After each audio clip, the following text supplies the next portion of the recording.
حسبي ربي جل الله. آج ہم استخارہ اور خیر پانے کی دعاؤں کے بارے میں پڑھیں گے، اور اس سے پہلے درود شریف. اللہم صلی علی محمد وعلی آل محمد کما صلیت علی ابراہیم وعلی آل ابراہیم انک حمید مجید. اللہم بارک علی محمد وعلی آل محمد کما بارکت علی ابراہیم وعلی آل ابراہیم انک حمید مجید. ارشاد باری تعالیٰ ہے، اے میرے رب، جو بھی بھلائی تو میری طرف نازل کرے، بے شک میں اس کا محتاج ہوں. موسیٰ علیہ السلام جب مدین پہنچے تو اس کے کنویں یا چشمے پر بیٹھ گئے. وہاں انہوں نے دیکھا کہ چرواہوں کی ایک بھیڑ اپنے اپنے گلوں کو پانی پلا رہی ہے، اور دو عورتیں اپنے گلے کو روکے ہوئے ان سے پیچھے کھڑی ہیں. قرآن مجید میں اللہ سبحانہ وتعالیٰ سورۃ القصص میں اس واقعے کو بیان کرتے ہوئے فرماتے ہیں، وَلَمَّا تَوَجَّهَ تِلْقَاءَ مَدْيَنَ قَالَ عَسَى رَبِّي أَن يَهْدِيَنِي سَوَاءَ السَّبِيلِ وَلَمَّا وَرَدَ مَاءَ مَدْيَنَ وَجَدَ عَلَيْهِ أُمَّةً مِّنَ النَّاسِ يَسْقُونَ وَوَجَدَ مِن دُونِهِمُ امْرَأَتَيْنِ تَذُودَانِ قَالَ مَا خَطْبُكُمَا قَالَتَا لَا نَسْقِي حَتَّى يُصْدِرَ الرِّعَاءُ وَأَبُونَا شَيْخٌ كَبِيرٌ فَسَقَىٰ لَهُمَا ثُمَّ تَوَلَّىٰ إِلَى الظِّلِّ فَقَالَ رَبِّ إِنِّي لِمَا أَنزَلْتَ إِلَيَّ مِنْ خَيْرٍ فَقِيرٌ. اور جب وہ یعنی موسیٰ علیہ السلام مدین کی جانب متوجہ ہوا تو کہا، مجھے امید ہے کہ میرا رب مجھے سیدھا راستہ دکھائے گا. اور جب وہ مدین کے پانی پر پہنچا تو اس پر لوگوں کا ایک گروہ پایا جو اپنے مویشیوں کو پانی پلا رہا تھا، اور ان کے علاوہ دو خواتین کو پایا جو اپنے مویشی روک رہی تھیں. موسیٰ نے کہا، تم دونوں کا کیا معاملہ ہے؟ وہ دونوں کہنے لگی، جب تک چرواہے پانی پلا کر واپس نہ لوٹ جائیں ہم اپنے جانوروں کو پانی نہیں پلاتی، اور ہمارا باپ بڑی عمر کا بوڑھا آدمی ہے. تو اس نے ان دونوں کے مویشیوں کو پانی پلا دیا، پھر سائے کی طرف پلٹ گیا تو کہنے لگا، اے میرے رب، جو بھی بھلائی میں سے تو میری طرف نازل کرے، بے شک میں اس کا محتاج ہوں. یہاں اس آیت میں ہم دیکھتے ہیں کہ موسیٰ علیہ السلام ایک طویل سفر کے بعد بے یار و مددگار، ہر طرح کی بھوک پیاس کے عالم میں مدین پہنچتے ہیں، اور وہاں پہنچ کر دیکھتے ہیں کہ ایک جگہ لوگ جمع ہیں اور وہ اپنے اپنے مویشیوں کو پانی پلا رہے ہیں. وہ ان کو دیکھتے ہیں کہ وہاں کچھ دو خواتین بھی کھڑی ہیں جو آگے نہیں بڑھ رہی، وہ اپنے جانور پیچھے روک رہی ہیں. آپ نے دیکھا ہوگا کہ جانور عام طور پر آگے آگے جاتے ہیں دوسرے جانوروں کو دیکھ کر، تو انہیں کھینچ کھینچ کے پیچھے کر رہی ہیں کیونکہ وہ بھیڑ میں گھسنا نہیں چاہ رہی تھی. موسیٰ علیہ السلام نے جب ان کو دیکھا تو مدد کے لیے آگے بڑھے. ایک شخص جو ہر طرح کی مدد کا خود محتاج ہو، جس کے پاس کوئی ٹھکانہ نہیں، جس کو اپنے فیوچر کا کچھ پتا نہیں، جس کے پاس کھانا نہیں، پینا نہیں، رات گزارنے کی جگہ نہیں، کچھ بھی نہیں، یعنی دنیاوی اسباب میں سے کوئی سبب اس کے سامنے نہیں، لیکن اس کے دل کے اندر کیا ہے کہ وہ دوسروں کی مدد کیسے کرے. انہم کانوا یسارعون فی الخیرات. پیغمبر علیہ السلام ان کی خصوصیت کیا تھی کہ وہ خیر کے کاموں میں، نیکی کے کاموں میں آگے بڑھ جاتے تھے. وہ انتظار نہیں کرتے تھے یہ دیکھیں کہ کوئی انہیں کہے، کوئی انہیں موٹیویٹ کرے، کوئی ان کو انکریج کرے، کوئی ان کو اس پر کوئی معاوضہ دے یا انہیں کوئی ریکمینڈ کرے. نہیں، بس انہوں نے دیکھا کہ یہاں یہ بچیاں ضرورت مند ہیں، اور وہ اپنی ضرورت کو بھول کر ان کی ضرورت کے لیے آگے بڑھ گئے. موسیٰ علیہ السلام ایک طاقتور نوجوان تھے، اسی وجہ سے صرف ان کے ایک مکے نے اس قبطی کا کام تمام کر دیا تھا جس کے قتل کے بعد وہ یہاں پر پہنچے تھے. انہوں نے اکیلے ہی پانی کا بھاری بھرکم ڈول نکالا اور ان کی بکریوں کو پانی پلا دیا. لڑکیاں اپنے جانور لے کر گھر چلی گئیں تو انہوں نے ان سے نہ کسی شکریہ کی توقع کی اور نہ یہ پوچھا تم کہاں سے آئی ہو، کیا کرتی ہو. فضول کی کوئی بات نہیں کی، نہ کوئی ہنسی مذاق، نہ کچھ کسی قسم کی کوئی بات نہیں. واپس آ کر بیٹھ گئے درخت کے سائے تلے اور دعا کرنے لگے، رب انی لما انزلت الی من خیر فقیر. اے میرے رب، تیری طرف سے جو بھی بھلائی مجھے پہنچے میں اس کا محتاج ہوں. یعنی خدمت لوگوں کی اور اپنی ضروریات کس کے آگے رکھنا؟ اللہ رب العزت کے آگے، کہ میری مدد تو کرے گا، مجھے تو نے بندوں کے درد کے لیے پیدا کیا کہ میں ان کی مدد کروں، لیکن میں تیری مدد کا محتاج ہوں۔ یہ جذبات جس انسان کے اندر پیدا ہو جاتے ہیں، اسی کو اللہ سبحانہ وتعالیٰ اپنے دین کی خدمت کے لیے چنتا ہے۔ موسیٰ علیہ السلام اپنے بھائی ہارون علیہ السلام سے چھوٹے تھے اور حکلاتے بھی تھے، لیکن اللہ سبحانہ وتعالیٰ نے ان کو نبوت کے لیے چنا۔ اللہ تعالیٰ کے ہر کام میں حکمتیں ہیں، اور وہ بعد میں ہمیں حکمتیں نظر آتی ہیں کہ آخر انہی کا انتخاب کیوں ہوا، جبکہ موسیٰ علیہ السلام زیادہ فصیح اللسان تھے، زیادہ اچھی طرح بات کر سکتے تھے، اور نبوت کا کام تو ہوتا بھی یہ ہے کہ انسان پیغام کو دوسروں کو بہتر طور پر کمیونیکیٹ کر سکے، لیکن اللہ سبحانہ وتعالیٰ نے موسیٰ علیہ السلام کو چنا۔ موسیٰ علیہ السلام نے اللہ سبحانہ وتعالیٰ سے دعا مانگی، اور کیا مانگا؟ خیر مانگی، اور یہ دعا انتہائی جامع دعا ہے جس میں دنیا اور آخرت کی کوئی ایسی بھلائی نہیں جو اس میں آ نہ گئی ہو۔ یعنی طویل سفر کے بعد غربت، فقر و فاقہ، اس حالت میں ٹوٹے ہوئے ہیں اور عجز و انکساری کی انتہا دیکھیں تو فوراً ہی دعا قبول ہو گئی۔ اس سے یہ بھی پتہ چلتا ہے کہ اگر ہم چاہتے ہیں کہ ہماری دعائیں قبول ہوں تو پھر ہمیں کیا کرنا ہوگا؟ اللہ سبحانہ وتعالیٰ کے آگے اپنے آپ کو فقیر ظاہر کرنا ہوگا۔ انی لما انزلت الی من خیر فقیر، میں محتاج ہوں، میں محتاج ہوں، میں تیرا بندہ ہوں۔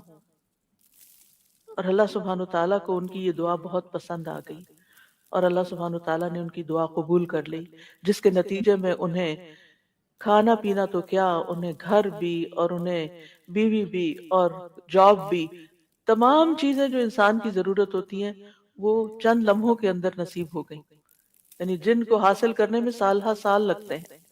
اور یہاں آپ دیکھیں کہ ایک ہی حلے میں سب کچھ مل جاتا، ساری خیر مل جاتی ہے۔ دنیا کی خیر میں سے یہی چیزیں ہیں جن کی انسان تمنا کرتا ہے اور جو اللہ تعالیٰ سے مانگتا ہے، وہ سب کچھ ان کو مل گیا۔ تو یہ خیر کیا چیز ہوتی ہے؟ خیر کا عربی میں کیا معنی ہے؟ خیر عربی میں شر کی ضد ہے۔ خیر وہ ہے جو انسان کو مرغوب ہوتی ہے، جس میں انسان رغبت رکھتا ہے، جس میں مثلا انسان کی عقل، انسان کے اوپر طرح طرح کے فضل، انسان کی ضروریات کی جتنی بھی چیزیں ہیں جن سے انسان کو اطمینان حاصل ہوتا ہے، وہ ساری اس کے لیے خیر ہی خیر ہیں۔ خیر دو قسم کی ہوتی ہے، ایک خیر مطلق جو ہر حال میں اور ہر ایک کے نزدیک پسندیدہ ہے، یونیورسل خیر، اور اس میں سے خاص طور پر جنت کا ملنا خیر ہے اور جہنم میں جانا شر ہے۔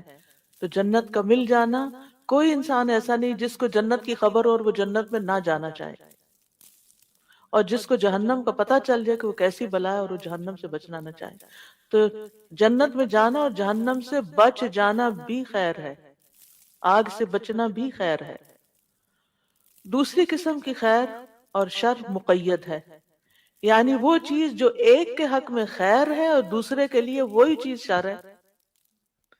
مثلا دولت، بعض اوقات یہ ایک شخص کے حق میں خیر و بلائی کا باعث بنتی ہے، وہ اسے خیر کے کاموں میں خرچ کرتا رہتا ہے اور اس سے اس کے درجات بلند ہوتے رہتے ہیں اور اس کی مشکلات آسان ہوتی رہتی ہیں، اور دوسرے کے حق میں وہی خیر جو دولت کی شکل میں، کہ قرآن مجید میں دولت کو بھی ان الانسان لحب الخیر لشدید، تو انسان خیر یعنی مال کی محبت میں بڑا شدید ہے، تو یہی مال کسی دوسرے انسان کے حق میں بڑا ہی شر کا باعث ہے، کیونکہ وہ اسے شر کے راستوں میں خرچ کرے گا اور اس سے اس کے اللہ سبحانہ وتعالیٰ کے نزدیک درجات اور نیچے گر جائیں گے، حتیٰ کہ سزا کا مستحق ہو جائے گا۔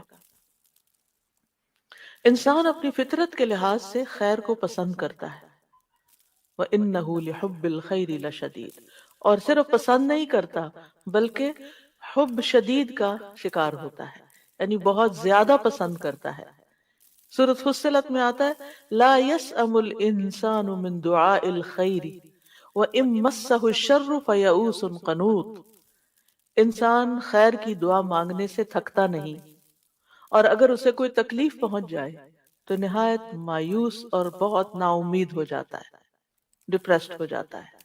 لیکن یہ یاد رکھیے کہ دینے والا خیر کو تو صرف اللہ ہی ہے، کیونکہ سارے خزانوں کا مالک وہی ہے۔ قل اللہم مالک الملک تؤتی الملک من تشاء وتنزع الملک ممن تشاء وتعز من تشاء وتذل من تشاء بیدک الخیر انک علی کل شیء قدیر۔ کہہ دیجئے اے اللہ بادشاہی کے مالک، تو جسے چاہتا ہے بادشاہی عطا کرتا ہے، اور جس سے چاہتا ہے چھین لیتا ہے، اور جسے چاہتا ہے عزت دیتا ہے، اور جسے چاہتا ہے ذلیل کرتا ہے۔ تیرے ہی ہاتھ میں ہر طرح کی خیر ہے، بے شک تو ہر چیز پر پوری طرح قادر ہے۔ بیدک الخیر، تو خیر کا مالک صرف اور صرف اللہ ہے، اس لیے خیر کا سوال اللہ سے ہی کرنا چاہیے، ہر طرح کی خیر اللہ ہی سے مانگنی چاہیے۔ سارے کا سارا فضل بھی اللہ کے ہاتھ میں ہے۔ قل ان الفضل بید اللہ یؤتیہ من یشاء واللہ واسع علیم۔ کہہ دیجئے بے شک فضل اللہ ہی کے ہاتھ میں ہے، وہ جسے چاہتا ہے عطا کرتا ہے، اور اللہ وسعت والا خوب علم والا ہے، یعنی اس کو پتا ہے کہ کس کو کیا چیز دینی چاہیے۔ اس کے پاس تو فضل کی کوئی انتہائی نہیں، خیر کی انتہائی نہیں، لیکن فیصلہ وہ کرتا ہے کہ کس کو کیا دینا ہے، کتنا دینا ہے، کب دینا ہے، اور کس سے کیا روک لینا ہے۔ تو اصل خیر دنیا میں نہیں ہے، اصل خیر آخرت میں ہے، اور وہ جنت کی شکل میں ہے۔ دنیا میں تو صرف جھلکیاں ہیں، چند تھوڑے بہت آرام کی چیزیں، انسان کی پسندیدہ چیزیں۔ ابن عباس کہتے ہیں رسول اللہ صلی اللہ علیہ وسلم نے عرفات میں خطبہ دیا، پھر جب آپ نے کہا لبیک اللہم لبیک، تو اس کے بعد فرمایا انما الخیر خیر الاخرہ، بے شک خیر تو صرف آخرت کی خیر ہے، یعنی اصل خیر تو آخرت کی خیر ہے، اور وہ ہے جنت کا ملنا اور جہنم سے بچ جانا۔ کیونکہ وَمَنْ زُحْزِحَ عَنِ النَّارِ وَأُدْخِلَ الْجَنَّةَ فَقَدْ فَازَ، جو آگ سے بچا لیا گیا اور جنت میں داخل کر لیا گیا وہ کامیاب ہو گیا، یقیناً وہ کامیاب ہو گیا۔ تو اس خیر کو حاصل کرنے کے لیے کچھ اسباب ہیں، ان کا اختیار کرنا بھی ضروری ہے۔ یعنی اللہ سبحانہ تعالیٰ کے ہاں جو خیر ہے اس کو پانے کے لیے کچھ کام کرنے ہوں گے، اس کی کچھ شرائط ہیں۔ ان میں سب سے پہلے ایمان اور تقوی، ایمان اور تقوی اختیار کرنا۔ اللہ تعالیٰ کا فرمان ہے، وعدہ ہے وَلَوْ أَنَّ أَهْلَ الْقُرَىٰ آمَنُوا وَاتَّقَوْا لَفَتَحْنَا عَلَيْهِمْ بَرَكَاتٍ مِّنَ السَّمَاءِ وَالْأَرْضِ وَلَٰكِنْ كَذَّبُوا فَأَخَذْنَاهُمْ بِمَا كَانُوا يَكْسِبُونَ۔ اور اگر واقعی بستیوں والے ایمان لے آتے اور بچ کر چلتے، تقوی اختیار کرتے، تو ہم ضرور ان پر آسمان اور زمین سے بہت سی برکتوں کے دروازے کھول دیتے، ہم ان پہ برکتیں عام کر دیتے، لیکن انہوں نے ہی جھٹلا دیا، تو ہم نے انہیں اس کی وجہ سے پکڑ لیا جو وہ کمایا کرتے تھے۔ تو جب کسی انسان کے اندر، جب کسی لیڈر کے اندر حقیقی معنوں میں ایمان اور تقوی ہوتا ہے تو پھر ہو نہیں سکتا کہ اس کی قوم خیر نہ پائے اور ان کے لیے خیر کے دروازے نہ کھلیں۔ لیکن جب کسی قوم سے یہ مفقود ہو جاتا ہے، وہاں ظلم عام ہو جاتا ہے، بے حیائی عام ہو جاتی ہے، اور اسی طرح کی اور بہت سی برائیاں عام ہو جاتی ہیں، تو پھر خیر ان سے روک لی جاتی۔ خیر تقوی کے ساتھ ہے، خیر عدل و انصاف کے ساتھ ہے۔ امام ابن تیمیہ نے کہا تھا کہ عدل و انصاف کے ساتھ ایک نان مسلم حکومت جو ہے وہ بھی کامیاب ہو سکتی ہے، اور ظلم کے ساتھ مسلمانوں کی حکومت بھی قائم نہیں رہتی۔ دوسری چیز ہے فرائض کی ادائیگی کرنا۔ جب انسان اپنے فرائض پورے کرتا ہے جو عبادات کی شکل میں ہے، یا جس عہدے پر وہ ہے اس کے جو فرائض اور تقاضے ہیں ان کو پورا کرتا ہے، تو اس کے نتیجے میں بھی اس کے لیے اللہ تعالیٰ کی طرف سے بھلائی آتی ہے۔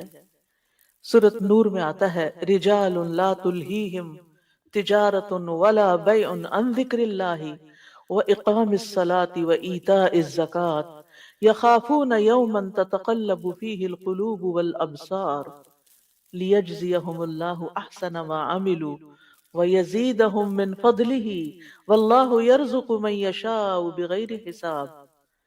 وہ مرد جنہیں اللہ کے ذکر سے اور نماز قائم کرنے اور زکوٰۃ دینے سے نہ کوئی تجارت غافل کرتی ہے اور نہ کوئی خرید و فروخت، وہ اس دن سے ڈرتے ہیں جس میں دل اور آنکھیں الٹ جائیں گی، تاکہ اللہ انہیں اس کا بہترین بدلہ دے جو انہوں نے کیا، اور انہیں اپنے فضل سے زیادہ دے۔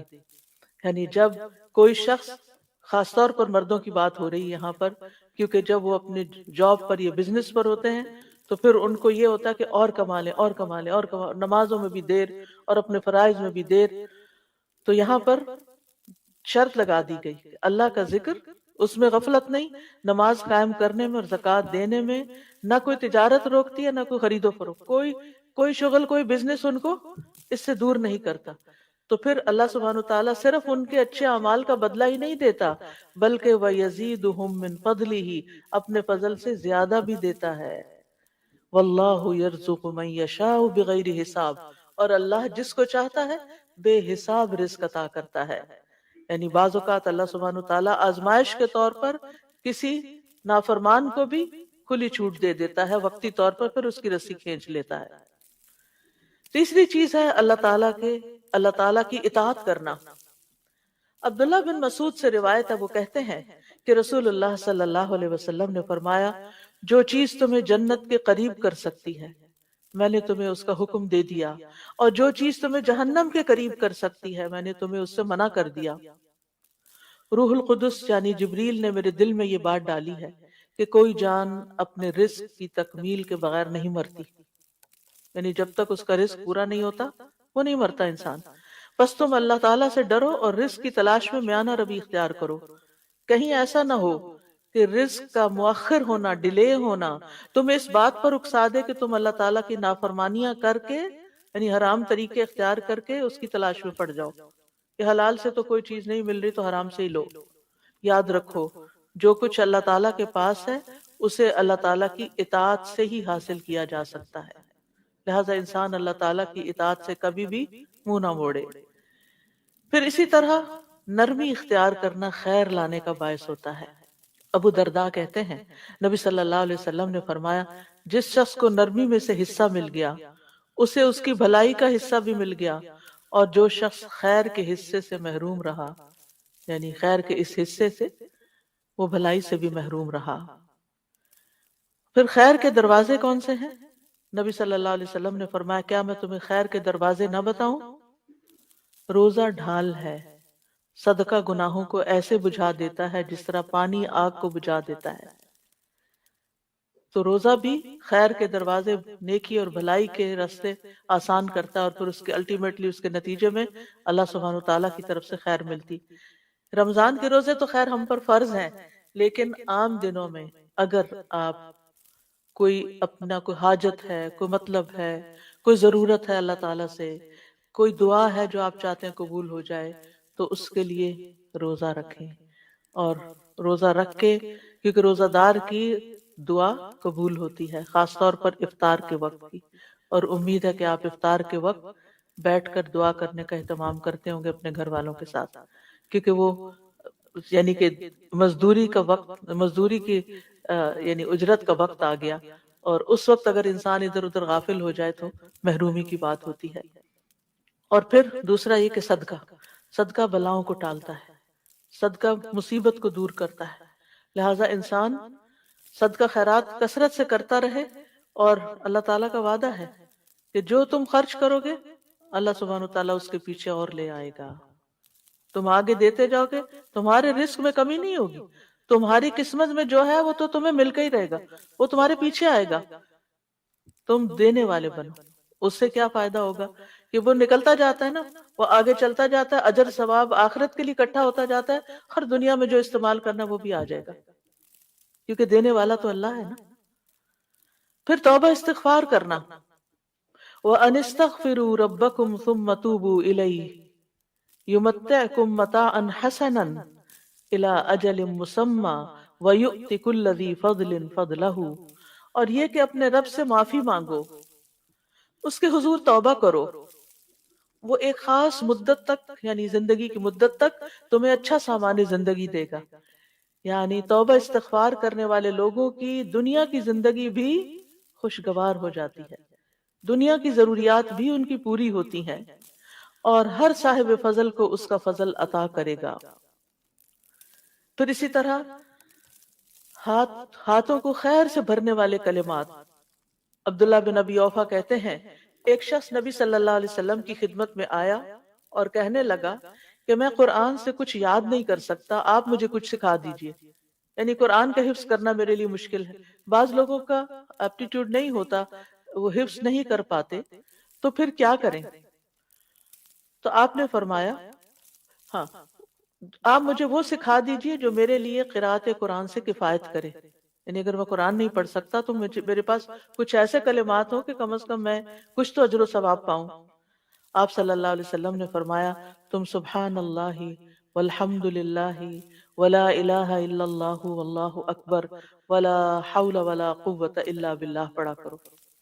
جیسے بعض اوقات نان مسلمز ہوتے ہیں نا، مسلم ہو جاتے ہیں، ریورٹ ہوتے ہیں، پھر ان کو ابھی عربی پڑھنا کرنا بہت مشکل لگتا ہے، تو اس وقت تک ان کو یہ کلمات سکھا دیے جائیں۔ چھوٹے بچوں کو بھی سکھا دیے جائیں، جب تک وہ پڑھنے اور حفظ کرنے کے لائق ہوں گے، اس تسبیح کا تکرار کرتے، اس تسبیح کی تکرار کرتے رہیں۔ وہ کہنے لگا، اللہ کے رسول، یہ تو اللہ عز و جل کے لیے ہوا، یعنی اللہ کی تعریف ہوئی، میرے لیے کیا ہے؟ آپ نے فرمایا، کہا کرو، اللہم ارحمنی وارزقنی وعافنی واہدنی، اے اللہ مجھ پر رحم فرما، مجھے رزق عطا فرما، مجھے عافیت دے، مجھے ہدایت دے۔ پس جب وہ کھڑا ہوا تو اپنے ہاتھوں سے ایسے اشارہ کیا تو رسول اللہ صلی اللہ، یعنی اس نے ہاتھ اٹھائے ہوں گے نا، تو رسول اللہ صلی اللہ علیہ وسلم نے فرمایا، رہا یہ شخص تو اس نے اپنے ہاتھ خیر سے بھر لیے ہیں، یعنی اللہ کے آگے ہاتھ پھیلایا تھا، یہ چیزیں مانگی تھی، اللہ نے دے دی اس کو۔ تو پہلے بھی بات ہو چکی ہے کہ اللہ تعالیٰ کی حمد و ثنا کے بعد جو دعا کی جائے وہ دعا قبول ہوتی ہے، لہٰذا یہ ذکر کر کے پھر انسان یہ دعا بھی اپنی پڑھ لے۔ رات کے وقت جب انسان کی آنکھ کھلتی ہے تو اس وقت بھی یہ لا الہ الا اللہ وحدہ لا شریک لہ، اور پھر اس کے بعد ولا، یعنی کہ آخر تک پڑھ کے پھر اللہم اغفر لی یا کوئی بھی دعا کرتا ہے تو دعا قبول ہوتی ہے۔ تو اس سے پتہ یہ چلتا ہے کہ جب بھی آپ دعا کرنے لگیں تو پہلے اللہ تعالیٰ کی تسبیح یا درود شریف، ان چیزوں کا اہتمام کر لیں تو قبولیت کے چانسز بڑھ جاتے ہیں۔ جہاں کچھ کام خیر میں اضافے کا باعث بنتے ہیں، وہاں کچھ چیزیں خیر سے محروم کرنے کا بھی باعث بنتی ہیں، جن میں اول درجے میں گناہ اور نافرمانی کے کام۔ عبداللہ بن عمر کہتے ہیں کہ رسول اللہ صلی اللہ علیہ وسلم متوجہ ہوئے اور فرمایا، اے مہاجرین کے گروہ، 5 آزمائشیں ہیں جن میں تم مبتلا ہوگے، اور میں اس بات سے اللہ کی پناہ چاہتا ہوں کہ تم ان کو پاؤ۔ نمبر 1، جب کسی قوم میں بدکاری عام ہو جاتی ہے اور وہ اعلانیہ اس کا ارتکاب کرتے ہیں تو ان میں طاعون اور مختلف بیماریاں جو ان کے اسلاف میں نہیں تھی پھیل جاتی ہیں، یعنی زنا کے نتیجے میں جس قوم میں یہ بیماری عام ہو جاتی ہے تو پھر ان میں نئی نئی بیماریاں پھوٹ پڑتی ہیں۔ نمبر 2، جب وہ ناپ تول میں کمی کرتے ہیں تو انہیں قحط سالیاں، سخت تکلیفیں اور بادشاہوں کے ظلم دبوچ لیتے ہیں۔ نمبر 3، جب لوگ اپنے مال سے زکوٰۃ ادا کرنے سے رک جاتے ہیں تو آسمان سے بارش کا نزول بند ہو جاتا ہے، اگر چوپائے نہ ہوتے تو ان پر بارش نازل نہ ہوتی۔ نمبر 4، جب لوگ اللہ اور اس کے رسول کا عہد و پیمان توڑ دیتے ہیں تو اللہ ان پر دوسری قوموں میں سے دشمن مسلط کر دیتا ہے، یعنی جب قوم اجتماعی طور پر اللہ سے کوئی وعدہ کرتی ہے، جیسے پاکستان بناتے ہوئے لوگوں نے کہا تھا کہ پاکستان کا مطلب کیا، لا الہ الا اللہ، وہ تو رہ گیا پیچھے، اور کبھی نئے پاکستان کا نعرہ لگا اور کبھی کسی اور پاکستان کا، تو جو اصل مقصد تھا وہ کہاں گیا؟ توحید کی بجائے شرک عام ہونے لگا۔ تو یہ قوم جب اپنا وعدہ توڑ دیتی ہے تو پھر اللہ تعالیٰ اور قوموں کو ان پہ مسلط کر دے، وہ پھر اپنے فیصلے خود نہیں کرتی، دوسری قومیں ان کے فیصلے کرتی ہیں۔ نمبر 5، جب مسلمانوں کے حکمران اللہ کی کتاب کے مطابق فیصلہ نہیں کرتے اور اس کے نازل کردہ قوانین کو ترجیح نہیں دیتے تو اللہ تعالیٰ ان کو آپس میں لڑا دیتا ہے، یعنی جس قوم کے اندر اللہ کی کتاب کے مطابق فیصلہ نہیں ہوتا اور اللہ کے قانون کے مطابق فیصلہ نہیں ہوتا، یعنی مسلمان حکمران اس کو ترجیح نہیں دیتے اور چیزوں کو ترجیح دیتے ہیں، تو پھر ان کی آپس کی لڑائیاں شروع ہو جاتی ہیں، یعنی آپس میں ہی پھوٹ پڑ جاتی ہے۔ تو اس لیے ان برائیوں اور ان گناہوں سے بھی بچنا چاہیے جن کے اثرات دنیا میں بھی انسان پر آتے ہیں اور انسان سفر کرتے ہیں، حسن بصری کہتے ہیں اللہ کی قسم بادل میں تمہارے لیے رزق ہے، لیکن تم اپنی غلطیوں اور اعمال کی وجہ سے اس سے محروم کر دیے جاتے ہو۔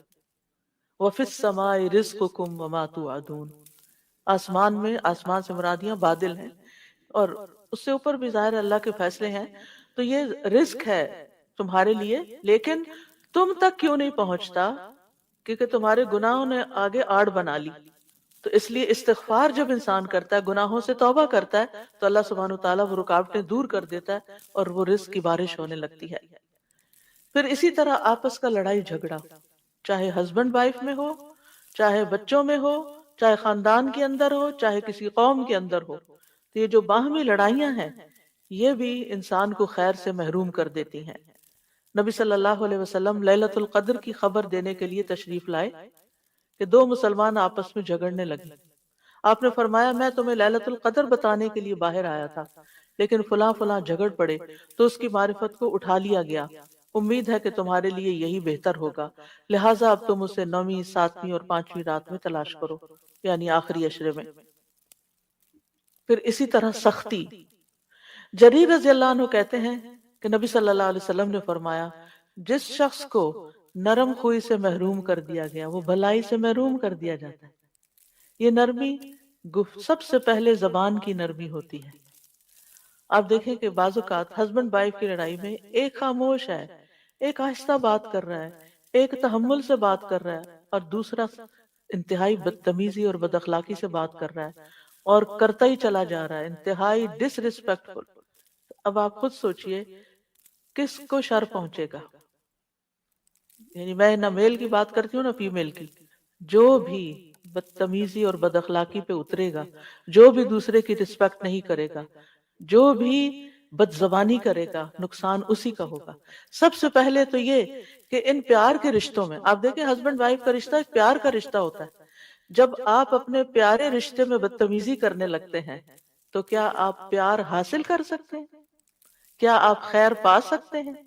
دو دوست ہوں، اگر ایک دوست دوسرے پہ چڑھائی کرتا، ہر بات پہ لڑائی، تو وہ کب تک آپ کو برداشت کرے گا؟ وہ آپ کو چھوڑ دے گا۔ پھر اسی طرح بچوں کے بیچ میں بھی آپس میں ہو، یا نیبرز میں ہو، یا کسی ملک کے افراد میں، یا پارٹیوں میں، یا جماعتوں میں، یا کسی میں بھی، تو نتیجہ کیا ہوتا ہے؟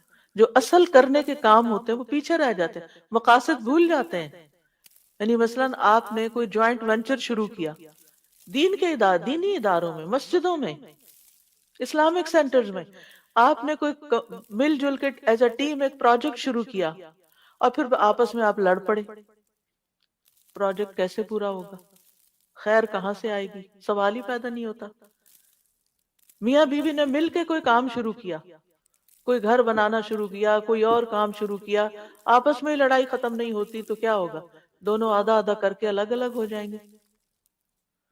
تو سب سے پہلے ہمیں جس چیز کو، اور خصوصاً نبی صلی اللہ علیہ وسلم نے عورتوں کو جس بات کی تلقین کی تھی وہ کیا تھی کہ تم اپنی، یعنی آپ نے فرمایا میں نے عورتوں کی اکثریت کو جہنم میں دیکھا ہے۔ تو کہا گیا کہ کیا وہ ہماری مائیں بہنیں نہیں ہیں؟ کہا گیا کہ فرمایا کہ وہ یعنی کس وجہ سے شوہر کی ناشکری ہوتی ہے، یعنی جو کچھ وہ ان کو دیتا ہے اس پر وہ شکر گزار نہیں ہوتی، کبھی خوش راضی نہیں ہوتی، اور دوسری بات زبان کا غلط استعمال کرتی ہیں، زبان کا غلط استعمال۔ اور اگر دیکھا جائے تو اوور آل ہم خواتین ایک تو بولتی زیادہ ہیں، اور جو بولتا زیادہ ہے وہ غلطی بھی زیادہ کرتا ہے، اور پھر اس بولنے میں ہم بعض اوقات حد کراس کر جاتے ہیں، چاہے بچوں کے ساتھ ہم بول رہے ہوں، چاہے ہسبینڈ کے ساتھ، چاہے کسی اور کے ساتھ۔ تو یہ ہمارا ٹیسٹ ہے، یعنی ہم خواتین کا ایک امتحان ہے کہ ہم اپنی زبان کو کنٹرول میں رکھیں۔ اور میں نے دیکھا ہے کہ جو خواتین سمجھدار ہوتی ہیں اور حکمت ہوتی ہیں، وہ مشکل سے مشکل وقت میں، کل ہی مجھے کوئی بتا رہا تھا کہ ان کی والدہ بہت پڑھی لکھی تو نہیں تھی لیکن شدید غصے والی بھی تھی، جو ہی ان کو کوئی غصہ آتا تو ان کی آنکھیں بھی بعض اوقات لال ہو جاتی تھی، لیکن وہ ایک لفظ زبان سے نہیں نکالتی تھی، وہ الگ ہو جاتی اور جا کے نماز شروع کر دیتی۔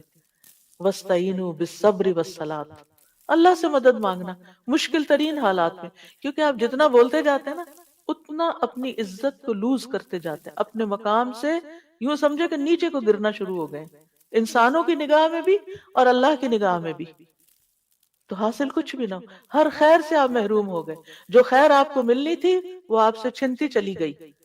تو اس لیے نبی صلی اللہ علیہ وسلم نے فرمایا من یحرم الرفق یحرم الخیر، جو نرم خوئی سے، نرم کلام سے، نرم رویے سے، نرم معاملے سے محروم ہوا، ہر خیر سے محروم ہو گیا۔ پھر کیا پایا؟ اور پھر ناشکرا پن نعمتوں کو ختم کر دیتا ہے، قدر نہ کرنا دوسروں کی۔ اللہ تعالیٰ سورۃ النحل میں فرماتے ہیں، اور اللہ نے ایک بستی کی مثال بیان کی جو امن والی، اطمینان والی تھی، یعنی اس کے اندر بڑی خیر تھی، پرسکون تھے وہ لوگ، اس کے پاس اس کا رزق کھلا ہر جگہ سے آ رہا تھا، ہر طرف سے رزق کی بھرمار تھی۔ تو اس بستی والوں نے اللہ کی نعمتوں کی ناشکری کی، تو اللہ نے اسے بھوک اور خوف کا لباس پہنا دیا، اس کے بدلے جو وہ کیا کرتے تھے، یعنی ناشکری کے بدلے۔ یعنی کہاں یہ کہ ہر طرف سے رزق آتا، قوم سبا کی مثال آپ کے سامنے، ان کے پاس ہر طرح کی نعمتیں تھی لیکن ناشکری کی تو سب کچھ چھن گیا، کھنڈر ہو گئے ان کے گھر بار، اور ان کے لوگ دنیا بھر میں تتر بتر ہو گئے۔ اور اب محاورے کے طور پہ بولتے تھے کہ ایسے تتر بتر ہوئے جیسے قوم سبا ہوئی تھی، یعنی کسی خاندان کے اندر کوئی اختلاف فساد ہوتا تو اس کی وجہ سے وہ یہ مثال دیا کرتے تھے، ضرب المثل بن گئے۔ تو اس لیے ان چیزوں سے بچنے کی بھی ضرورت ہے جو انسان کو خیر اور بھلائی سے محروم کر دیتی ہیں۔ اب یہ ہے کہ انسان اللہ سبحانہ وتعالیٰ سے خیر مانگتا رہے۔ اس خیر میں ایک تو عام خیر مانگے، اس کی میں آگے وضاحت کروں گی، اور ایک ہے خاص طور پر کسی اہم معاملے میں اللہ تعالیٰ سے خیر مانگنا، جس کو استخارہ کہا جاتا ہے۔ استخارہ کا مطلب ہوتا ہے کسی چیز میں سے، یعنی دو تین آپشنز ہیں آپ کے پاس، یا زیادہ یا کم، اس میں سے بہتر چیز کا انتخاب کرنا، اس کو طلب کرنا۔ یعنی مثلا آپ کے بچے کے دو تین پروپوزل آئے ہوئے ہیں، تو آپ کو سمجھ نہیں آتی کہ کس کو ہاں کریں کس کو نہیں کریں، تو آپ استخارہ کرتے ہیں۔ آپ کے پاس دو تین جاب اپرچونٹیز ہیں، کون سی جاب لیں؟ استخارہ کرتے ہیں۔ یعنی بعض اوقات انسان متزلزل ہوتا ہے نا، یہ بہتر ہے یا وہ بہتر ہے، اب آپ کو نہیں سمجھ آ رہی، تو آپ کہتے ہیں اللہ تعالیٰ جو بہتر ہے وہ مجھے عطا کر دے۔ استخارہ پیورلی خیر کی دعا مانگنا ہے، دیٹس اٹ۔ نہ یہ غیب کی خبر دیتا ہے آپ کو، اور نہ ہی اس میں کوئی خواب آنا شرط ہے، اور نہ ہی کہیں سے کوئی ہنٹ ملنا شرط ہے۔ یہ سمپلی خیر کی دعا کرنا ہے کہ اللہ اس میں سے خیر عطا کر دے مجھے، جو خیر والی چیز ہے وہ مجھے دے دے۔ کہا جاتا ہے استخر اللہ یخر لک، اللہ سے استخارہ کرو وہ تمہارے لیے بہتر کا انتخاب کر دے گا۔ یعنی تم سے خود انتخاب نہیں ہو رہا، تم فیصلہ نہیں کر پا رہے، کیونکہ بعض کا جو اہم معاملے ہوتے ہیں جیسے بزنس ہے، شادی ہے، ٹریولنگ ہے، تو انسان فیصلہ نہیں بعض اوقات کر پاتا، کیونکہ ڈبل مائنڈڈ ہوتا ہے، کوئی کچھ چیزیں اس کو روک رہی ہوتی ہیں، کچھ چیزیں اس کو موٹیویٹ کر رہی ہوتی ہیں، تو پھر ایسے میں وہ اللہ سبحانہ وتعالیٰ سے دعا کرتا ہے کہ یا اللہ آپ میرے لیے خیر کا رستہ نکال دیں، تو اللہ تعالیٰ اس کو خیر عطا کر دیتا ہے۔ اور اس میں خاص طور پر پھر نماز پڑھ کے اللہ سے مدد لی جاتی ہے، اور دعا کے ساتھ کہ جو کام بہتر اور اولا ہے اس کی طرف پھیر دیا جائے، تو اس کو طلب کرنا یہ استخارہ کہلاتا ہے۔ علماء امت کا اجماع ہے کہ نماز استخارہ سنت نماز ہے، یعنی یہ نبی صلی اللہ علیہ وسلم کی سنت ہے، اور اس میں حکمت یہ ہے کہ اللہ سبحانہ وتعالیٰ سے مدد مانگی جائے، اس کے حکم کے سامنے سر تسلیم خم کیا جائے، اور اپنی طاقت، وسائل اور قدرت پر بھروسہ اور انحصار کرنے کی بجائے اللہ سبحانہ وتعالیٰ سے التجا کی جائے کہ وہ دنیا اور آخرت کی خیر کو جمع کر دے۔ تو اس لیے جب بھی کسی چیز کی ضرورت ہو، یعنی کسی فیصلے کی خاص طور پر ضرورت ہو، تو پھر اس سے بہتر کوئی چیز نہیں کہ انسان دو رکعت نماز پڑھے اور پھر دعا پڑھ کر اللہ تعالیٰ سے خیر مانگے، اور دعا سے پہلے اس میں اللہ تعالیٰ کی تعظیم اور حمد و ثنا کرے، اور پھر زبان سے اپنی محتاجگی کا اظہار کرے، اور اللہ سبحانہ وتعالیٰ کے فیصلے کا انتظار کرے، اور اس کو بہتر فیصلے کو طلب کرے۔ حقیقت یہ ہے کہ اللہ کے سوا کوئی غیب کو نہیں جانتا کہ بندے کے لیے خیر کیا اور شر کیا ہے، کیونکہ خالق تقدیر بھی وہی ہے۔ اسی نے تقدیر ہماری مقرر کی ہے۔ تو مومن کو چاہیے کہ چھوٹے بڑے معاملات میں فائنل فیصلہ نہ کیا کرے جب تک کہ وہ اللہ تعالیٰ سے مشورہ نہ کر لے، اللہ سے خیر نہ مانگ لے اور سنت کی پیروی نہ کر لے۔ اوورآل بھی انسان اللہ کا محتاج ہی ہے۔ یا ایھا الناس انتم الفقراء الی اللہ واللہ هو الغنی الحمید، اے لوگو تم ہی اللہ کی طرف محتاج ہو، تمہیں ضرورت ہے، اللہ کو نہیں تمہاری ضرورت کہ تم نماز پڑھو گے تو اللہ تعالیٰ کو کوئی فائدہ ہوگا، نہیں، تم اللہ کی طرف محتاج ہو، اور اللہ ہی سب سے بے پرواہ اور تمام تعریفوں کے لائق ہے۔ انسان خیر اور شر کے بارے میں کوئی علم نہیں رکھتا۔ بعض اوقات وہ ایک چیز کو اپنے لیے خیر سمجھ رہا ہوتا ہے اور وہی اس کے لیے کیا ہوتی ہے؟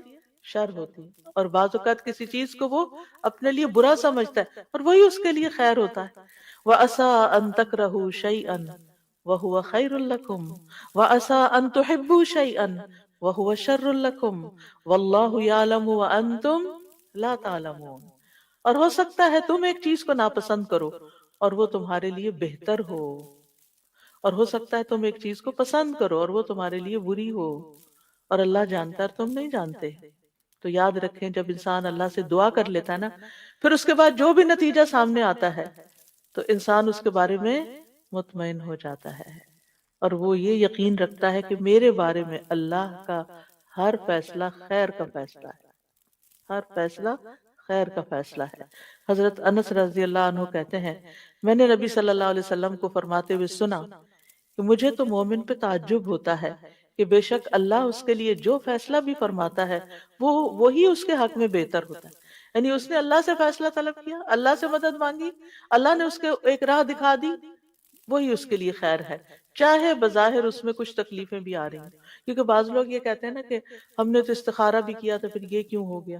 بھئی اس میں بھی کوئی حکمت تھی، تم اس کو عسیٰ ان تکرہوا شیئا ویجعل اللہ فیہ خیرا کثیرا، ہو سکتا ہے ایک چیز کو تم ناپسند کرو کہ یہ کیا چیز میرے پلے پڑ گئی ہے، یہ بزنس تو مجھے نہیں چاہیے تھا، یہ جاب نہیں چاہیے تھی، کاش میں وہ فلاں کو ہاں کر دیتا، وہاں بہتری تھی۔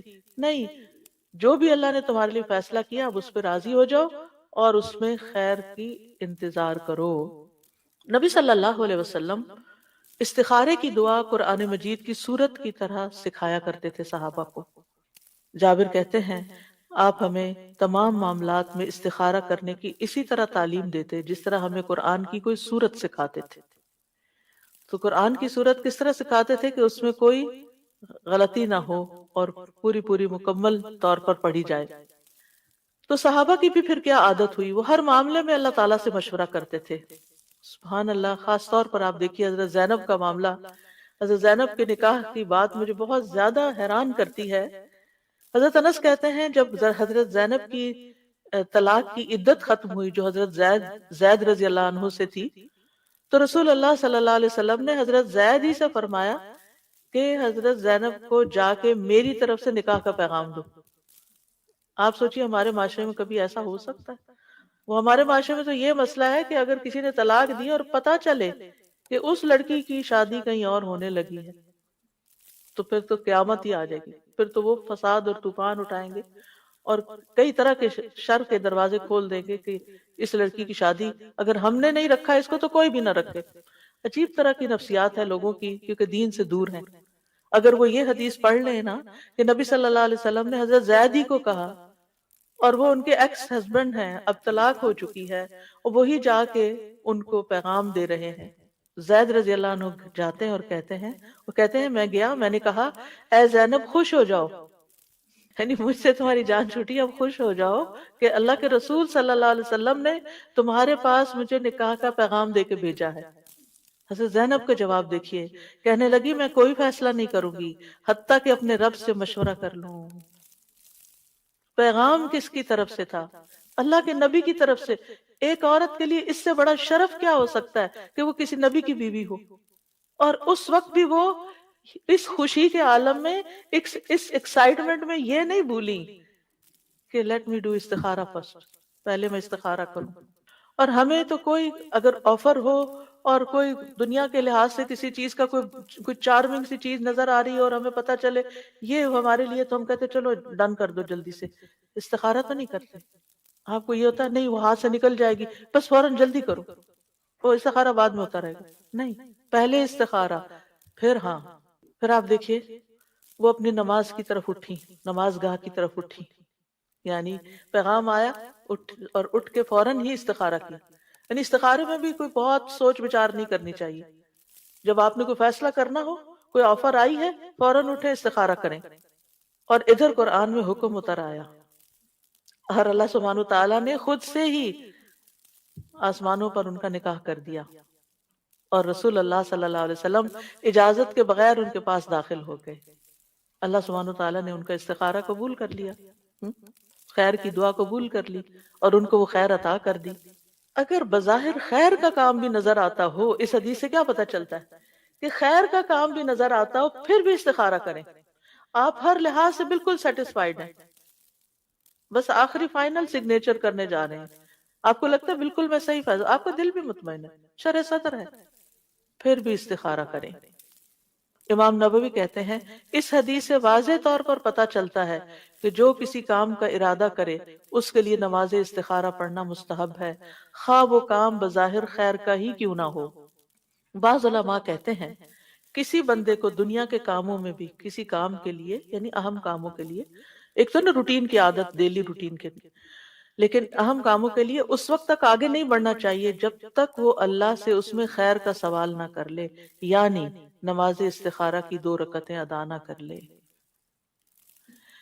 استخارہ شرمندگی سے بچانے کا ذریعہ ہے. شیخ الاسلام ابن تیمیہ کہا کرتے تھے جو انسان خالق سے استخارہ کرے اور مخلوق سے مشورہ کرے اور اپنے کام میں ثابت قدمی دکھائے وہ کبھی پشیمان نہیں ہوگا.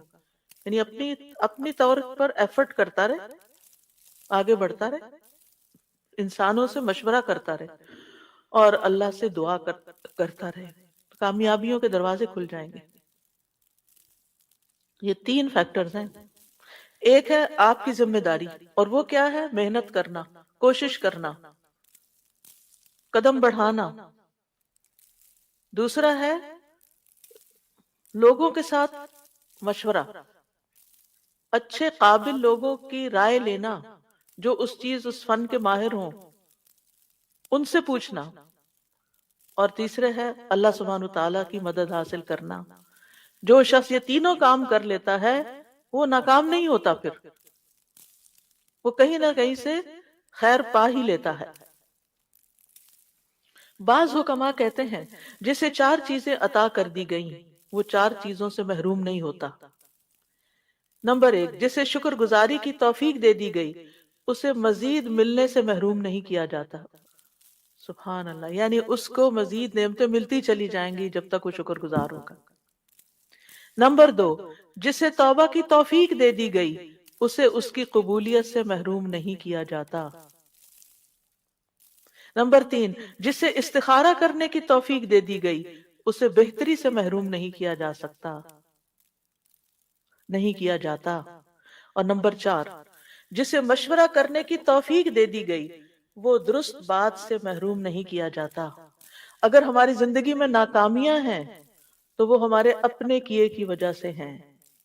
ہم نے ان چیزوں پر عمل نہیں کیا، ہم نے خود کوشش نہیں کی پوری جیسی کوشش کا حق ہے، ہم نے لوگوں سے مشورہ نہیں کیا جیسے مشورہ کرنے کا حق ہے، ہم نے اللہ سے مدد نہیں مانگی، توبہ نہیں کی، استغفار نہیں کی جیسے کرنے کا حق ہے، ورنہ کبھی بھی ناکام نہ ہو.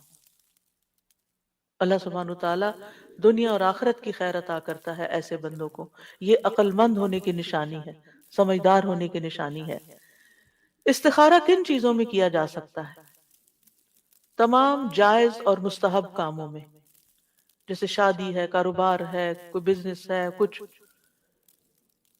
اور اسی طرح جب 2 جائز کاموں میں کانفلکٹ ہو رہا ہو، یہ کروں یا یہ کروں، اس وقت بھی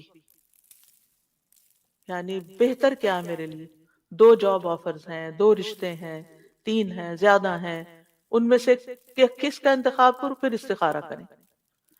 علماء کہتے ہیں انسان کے لیے ضروری ہے کہ وہ شادی کرنے سے پہلے استخارہ کرے اور رشتے کے معاملے میں متعلقہ شخص سے مشورہ کرے، کیونکہ نبی صلی اللہ علیہ وسلم صحابہ کو اسی طرح استخارہ سکھاتے تھے جیسے قرآن کی صورت. اور جب استخارہ چھوٹے چھوٹے کاموں میں ضروری ہے تو زندگی کے اس اہم مرحلے پر کیوں نہیں ضروری؟ اور پھر آپ دیکھیے اس معاملے میں حضرت زینب کا ہی واقعہ، پھر صحیح مسلم کی روایت اب بتا دیتی ہوں کیونکہ خوبصورت واقعہ، تھوڑے سے الفاظ فرق ہیں۔ حضرت انس کہتے ہیں جب زینب رضی اللہ عنہ کی عدت گزر گئی تو حضرت رسول اللہ صلی اللہ علیہ وسلم نے حضرت زید سے فرمایا کہ زینب کے سامنے ان کی میرے ساتھ شادی کا ذکر کرو۔ زید رضی اللہ عنہ چلے گئے، حتیٰ کہ ان کے پاس پہنچے تو وہ آٹے میں خمیر ملا رہی تھی۔ خمیر کرتے ہیں فرمنٹیشن، جی۔ تو اس سے یہ پتہ چلتا ہے کہ یہ خمیری روٹی کھانا جو ہے اور فرمنٹیشن کرنا جو ہے آٹے کی، وہ اس کے فائدے کو بڑھا دیتا ہے، ٹھیک ہے۔ بہرحال تو زید کہتے ہیں جب میں نے انہیں دیکھا میرے دل میں ان کی عظمت بیٹھ گئی کہ اب یہ اللہ کے رسول صلی اللہ علیہ وسلم نے ان کو پیغام دیا ہے۔ میں حتیٰ کہ میں ان کی طرف نظر بھی نہ اٹھا سکتا تھا کیونکہ رسول اللہ صلی اللہ علیہ وسلم نے ان سے شادی کا ذکر کر دیا تھا۔ سبحان اللہ، صحابہ کے اندر کیسا ایمان تھا نا، کیسی حکمت تھی کہ چونکہ اب رسول اللہ صلی اللہ علیہ وسلم نے پیغام بھیج دیا، اب میں ان کو نہیں دیکھ سکتا۔ میں نے ان کی طرف اپنی پیٹھ کی اور ایڑیوں کے بل مڑا اور کہا زینب، رسول اللہ صلی اللہ علیہ وسلم نے آپ کا ذکر کرتے ہوئے پیغام بھیجا ہے۔ انہوں نے کہا میں کچھ نہیں کرنے والی یہاں تک کہ اپنے رب سے مشورہ کر لوں۔ چنانچہ وہ اپنی نماز کی جگہ پر، مخصوص جگہ تھی ان کی نماز کی، وہاں جا کر کھڑی ہوئی اور قرآن کی آیات نازل ہو گئیں۔ فَلَمَّا قَضَى زَيْدٌ مِّنْهَا وَطَرًا زَوَّجْنَاكَهَا، اللہ تعالیٰ نے اپنے اوپر لیا، ہم نے آپ کا نکاح ان سے کر دیا۔ تو اس سے پتہ چلتا ہے کہ مرد بھی استخارہ کرے گا تو عورت بھی استخارہ کر سکتی ہے۔ حضرت زینب نے استخارہ کیا، یعنی اس واقعے سے ایک اور بات یہ پتہ چلتی ہے۔ اور حرام اور مکروہ کاموں میں استخارہ نہیں کرنا چاہیے، یعنی غلط کام کے لیے، چوری کرے کہ نہ کرے۔ اسی طرح واجبات میں استخارہ نہیں کرنا چاہیے۔ واجبات کیا ہیں کہ جیسے والدین کی خدمت، ان کے ساتھ احسان واجب ہے، تو اب کوئی استخارہ کرے کہ میں ماں باپ کی ملاقات کے لیے جاؤں کہ نہ جاؤں اور میں ان کی خدمت کروں کہ نہ کروں، یہ استخارے کی چیز نہیں ہے۔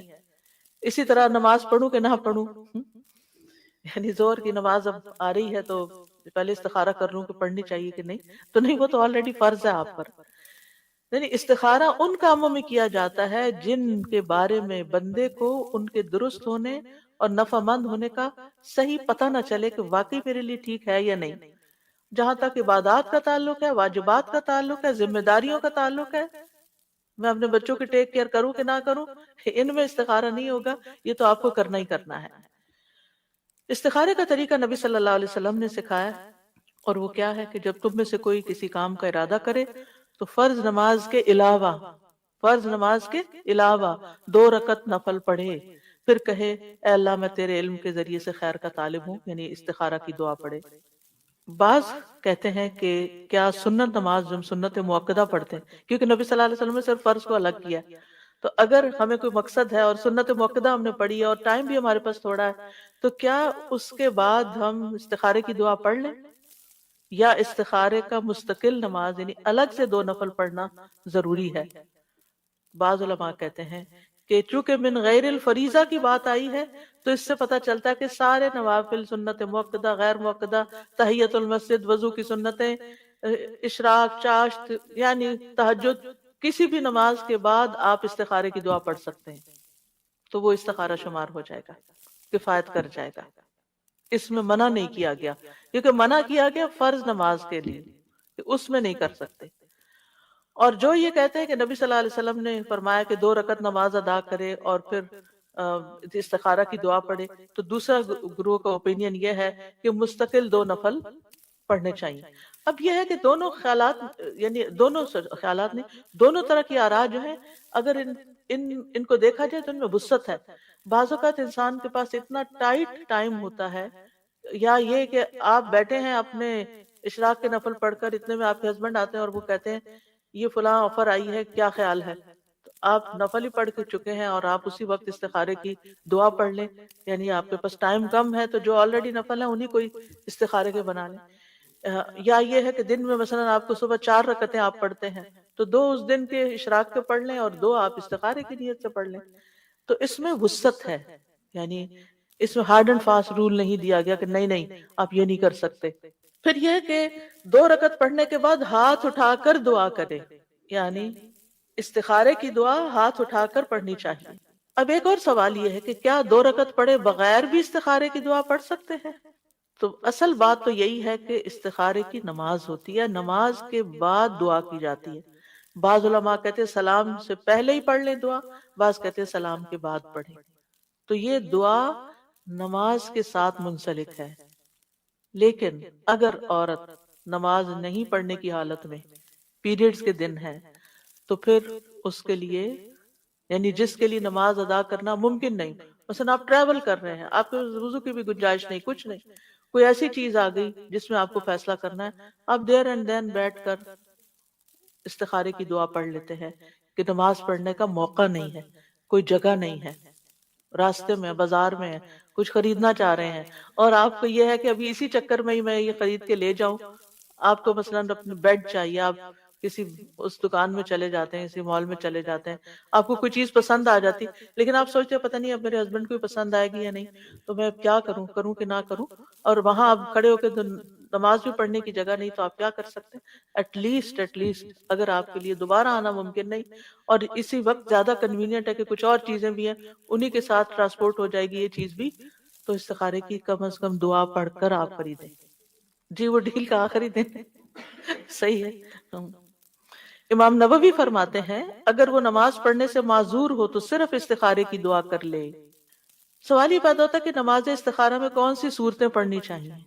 کوئی صورت مخصوص نہیں ہے، کوئی بھی صورت پڑھ سکتے ہیں، لیکن میں عام طور پر الم نشرح لک صدرک، یعنی دل کے اطمینان کے لیے وہ ایک تھوڑا سا کنیکشن بنتا ہے تو وہ پڑھ لیتی ہوں، لیکن کوئی ضروری نہیں ہے، اس کے لیے خاص نہیں ہے، آپ کی اپنی چوائس ہے، جو بھی پڑھیں۔ پھر اسی طرح یہ ہے کہ لوگوں کا یہ بھی سوال ہوتا ہے کہ کیا استخارے کا کوئی وقت مقرر ہے کہ اس وقت ہی استخارہ کیا جائے؟ ایسا کچھ بھی نہیں ہے، جب کسی کام کا ارادہ کریں، ارادہ، اسی وقت استخارہ کر سکتے، یعنی جائز کام ہے تو آپ فوراً ہی استخارہ کر لیں، کیونکہ نبی صلی اللہ علیہ وسلم کا فرمان ہے اذا ہم، جب کوئی ارادہ یا پختہ عزم کرے کہ میں کرنے لگا ہوں تو اس وقت استخارہ کر لیں۔ ممنوع اوقات میں نماز استخارہ نہ پڑھیں۔ ممنوع اوقات کون سے ہوتے ہیں؟ جیسے فجر کی نماز پڑھنے سے لے کر سورج کے طلوع ہونے کے بعد اونچا ہونے تک، ٹھیک ہے، یا عصر کی نماز پڑھنے کے بعد مغرب تک۔ آپ نے نماز پڑھ لی اول وقت میں، اب مغرب تک نہیں پڑھے، مغرب کے بعد آپ نفل پڑھ لیں۔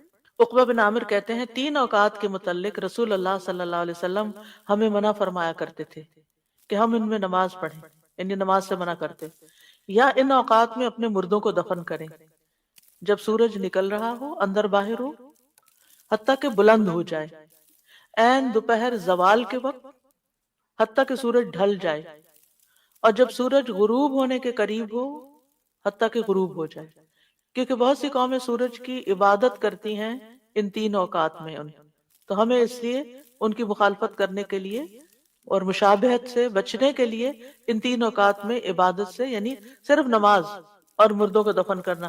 بعض لوگ تو قرآن پڑھتے پڑھتے بند کر کے رکھ دیتے ہیں، یہ میں نے خود دیکھا، یہ کیا بھائی، کہتے ہیں زوال کا وقت ہو گیا۔ ہمیں قرآن پڑھنے سے منع نہیں کیا گیا، ہمیں ذکر کرنے سے منع نہیں کیا گیا، صرف نماز اور مردوں کا دفن کرنا ان اوقات میں منع ہے۔ ہاں اگر کوئی ایسی مشکل آ گئی ہے کہ جس میں اتنا انتظار نہیں کیا جا سکتا، مثلاً آپ کو ڈاکٹرز کہہ رہے ہیں کہ وینٹیلیٹر پہ ڈالنا ہے کہ نہیں ڈالنا، کانسنٹ دے دیں، اب آپ عصر پڑھ چکے ہیں اور مغرب تک کافی وقت ہے، اور جو بیچارہ بیمار ہے اس کی جان پہ بنی ہوئی ہے، مغرب تک انتظار نہیں کر سکتے، بھائی ابھی بتاؤ ڈالنا کہ نہیں ڈالنا؟ آپ کیا کریں گے؟ استخارہ کریں گے اور اس کے بعد فیصلہ کریں گے۔ یعنی اگر کسی ایسے کام کے لیے ایمرجنسی کی کوئی کیفیت آ گئی ہے اور آپ کو استخارے کی ضرورت ہے تو پھر آپ اسی ممنوع وقت میں بھی پڑھ کے آپ استخارہ کی یا تو دعا پڑھ لیں کم از کم، یا پھر نفل پڑھ کے دعا کر کے آپ فیصلہ کر لیں، اور جس چیز کو مؤخر کر سکتے ہیں اس کو آپ مؤخر کریں۔ استخارے کی دعا ہے اللہم انی استخیرک بعلمک واستقدرک بقدرتک واسألک من فضلک العظیم فإنک تقدر ولا اقدر وتعلم ولا اعلم وانت علام الغیوب اللہم ان کنت تعلم ان هذا الامر خیر لی فی دینی ومعاشی وعاقبت امری فاقدره لی وَإِن كُنتَ تَعْلَمُ أَنَّ هَذَا الْأَمْرَ شَرٌّ لِّي فِي دِينِي وَمَعَاشِي وَعَاقِبَةِ أَمْرِي فاصرفه عني واصرفني عنه واقدر لي الخير حيث كان ثم ردني به. تھوڑے سے الفاظ کے فرق کے ساتھ اور دعا بھی ہے، لیکن بیسیکلی یہی دعا ہے. سب سے پہلے استخیرک، میں آپ سے خیر مانگتا ہوں اے اللہ کہ تو ان کاموں میں سے بہتر چیز کی طرف میری رہنمائی کر دے. استقدر کا مطلب ہے، پہلے میں سارا ترجمہ پڑھ دیا ترجمہ. اے اللہ میں تجھ سے تیرے علم کی بدولت خیر طلب کرتا ہوں، اور تیری قدرت کی بدولت تجھ سے طاقت مانگتا ہوں، اور تیرے فضل عظیم کا سوال کرتا ہوں. بے شک قدرت تو ہی رکھتا ہے، مجھے کوئی قدرت نہیں، اور تو جانتا ہے اور میں کچھ نہیں جانتا، اور تو تمام پوشیدہ باتوں کو جاننے والا ہے. اے اللہ اگر تو جانتا ہے کہ یہ کام، اور کام کا یہاں نام لیں، صرف یہ کام نہ کہیں بلکہ فلاں جگہ شادی کرنا بچے کی، یا کوئی اور کام، یہ بزنس کرنا، یہ جاب لینا، بولیں اس لفظ کو، اردو میں بول دیں بے شک. میرے دین، میری دنیا اور میرے کام کے انجام کے اعتبار سے میرے لیے بہتر ہے تو اسے میرے لیے نصیب کر، اور اگر تو جانتا ہے کہ یہ کام میرے دین، میری دنیا اور میرے کام کے انجام کے اعتبار سے برا ہے تو اسے مجھ سے ہٹا دے، اور مجھے بھی اس سے ہٹا دے، اور میرے لیے خیر مقدر کر دے جہاں بھی وہ ہو، پھر اس پر مجھے راضی کر دے، اس پر مجھے راضی کر دے. کیونکہ اس وقت پھر یہ خیال آنا کہ اوہ فلاں بہتر تھا، تو یہ انسان کے اطمینان کو ختم کر دیتا ہے. تو استخیرک، میں تجھ سے خیر طلب کرتا ہوں کہ جو زیادہ فائدہ مند چیز ہے میں اس کی طرف جاؤں. استقدرک، میں سوال کرتا ہوں کہ تو مجھے اپنی خاص قدرت کے ساتھ اس کام کو کرنے کی قدرت عطا فرما، یعنی میرے لیے اس خیر کو مقدر کر دے جو تو نے، جس پہ تو قادر ہے. اور وَأَسْأَلُكَ مِن فَضْلِكَ الْعَظِيمِ، میں تجھ سے بہت بڑے فضل کا سوال کرتا ہوں، کیونکہ اللہ کی طرف سے جو کچھ بندے کو ملتا ہے وہ دراصل کیا ہے؟ اللہ کا فضل ہے، ہمارا حق نہیں ہے. اور پھر فَإِنَّكَ تَقْدِرُ وَلَا أَقْدِرُ، اس میں کس بات کا اظہار ہے؟ کہ قدرت ساری کی ساری، فیصلے کا اختیار سارے کا سارا صرف اللہ رب العزت کو ہے. وَتَعْلَمُ وَلَا أَعْلَمُ، تو جانتا میں نہیں جانتا. اپنی جہالت کا اقرار کر کے، اپنی کمزوری کا اعتراف کر کے، اپنی محتاجگی کا اقرار کر کے اللہ تعالیٰ کے آگے عجز و انکساری کرنا، یہ اللہ تعالیٰ کو پسند ہے. وَأَنْتَ عَلَّامُ الْغُیُوبِ، اور تو خوب جانتا ہے سارے غیبوں کو، کوئی چیز تجھ سے چھپی ہوئی نہیں، کوئی چیز تجھ سے پوشیدہ نہیں. اللہم ان کنت تعلم، اے اللہ اگر تیرے علم میں ہے، اور اس میں کوئی شک نہیں کہ اللہ سب کچھ جانتا ہے. یہ عربوں کے کہنے کا ایک طریقہ ہے، ایک زبان کا اسلوب ہے. اس کا یہ مطلب نہیں کہ اگر تو نہیں جانتا تو نعوذ باللہ، یہ نہیں ہے مطلب. یہ کہنے کا انداز ہے کہ تو سب کچھ جانتا ہے اور تیرے علم میں ہے اگر یہ چیز میرے کام، میرے مقصد میں بہتر ہے. ان ھذا الامر، یعنی جو کام میں کرنے جا رہا ہوں، جیسے گھر خریدنے جا رہا ہوں، یا گاڑی خرید رہا ہوں، یا شادی کر رہا ہوں، تو یا سفر کر رہا ہوں، اور اس کا وہ نام لے کہ مکہ کی طرف سفر کرنا میرے لیے بہتر ہے یا نہیں، تو پھر اس کو بول کر کہے. اور بعض اہل علم کہتے ہیں کہ اگر وہ اس کو کہنا ہی نہیں آ رہا تو دل میں جو ہے ادھر ہی اشارہ کرے کہ یا اللہ جو میرے دل میں جو میں چاہتا ہوں اگر وہ میرے لیے بہتر ہے تو یہ بھی کر سکتے ہیں. لیکن افضل کیا ہے؟ الفاظ بھی بولے جائیں. نہیں بول سکتے تو پھر نیت تو کریں، یہ نہیں کہ سوچا سمجھا ہی نہیں اور بس رٹا ماری ہوئی دعا پڑھ کے استخارہ کر لیا، یہ نہیں ہونا چاہیے. پھر خیر لی فی دینی و معاشی و عاقبت امری، دین، معاش اور انجام، کیونکہ بعض فیصلے میں بڑے اچھے لگتے ہیں لیکن دین کے لحاظ سے اچھے نہیں. مسجد سے بہت دور گھر خرید رہے ہیں، اچھا نہیں. اسی طرح ایک جاب چھوڑ کے دوسری لے رہے ہیں حالانکہ وہ اچھی نہیں کیونکہ اس میں حرام انوالو ہے. پھر اسی طرح انجام کے اعتبار سے بعض چیزیں آج اچھی ہیں لیکن کل یہ سٹاکس اچھے نہیں نکلنے والے، تو اللہ تعالیٰ ہمیں ان سے پھیر دے. عاقبت امری، تو دین کو سب سے پہلے مقدم کیا گیا ہے کہ سب سے پہلے فیصلہ کرتے ہوئے انسان اپنے دین کی فکر کرے، دین کی خیر سمجھے کہ یہ فیصلہ میرے دین میں کیسا رہے گا. اور پھر اس کے بعد باقی چیزیں، کیونکہ اگر انسان چاہتا بھی اور وہ کام نہیں ہوا، دعا نہیں قبول ہوئی، تو پھر یہ کہ دل میں کچھ باقی نہ رہے. فصرف عنی وصرفنی عنہ، اس کو بھی دور کر دے مجھ سے اور مجھے بھی اس سے دور کر دے. کیونکہ ہوتا یہ ہے کہ مثلا ایک لڑکا کہیں شادی کرنا چاہتا ہے اور وہ استخارہ کر رہا ہے کہ یہاں شادی ہو جائے اور وہ نہیں ہوتی، لیکن اس لڑکی کا خیال دل سے نہیں نکال پا رہا، تو کیا کرنا چاہیے؟ یہ دعا کرنی چاہیے کہ انہیں پھیر دے مجھے اس سے. کوئی گھر خریدنا چاہ رہا ہے اور اس کو بڑا ہی پسند آ گیا ہے اور وہ اس کے خوابوں میں سما گیا ہے اور وہ امیجنیشن میں بھی وہاں گھوم پھر رہا ہے، لیکن وہ ڈیل ہی نہیں ہو سکی. اب کیا ہے؟ فصرف عنہ وصرفنی عنہ، اللہ میرا دھیان ادھر سے ہٹا دے. کیونکہ یہ چیز پھر انسان کو بے چین کیے رکھتی ہے. اب کیا ہوتا ہے اس کا نقصان؟ آپ نے اس کے بجائے کوئی اور گھر خرید بھی لیا، رہے اس میں رہے فزیکلی، اور سوچ اس کا وہ پرانے گھر میں رہے، یعنی وہ جو دوسرا آپشن تھی اس پہ رہے.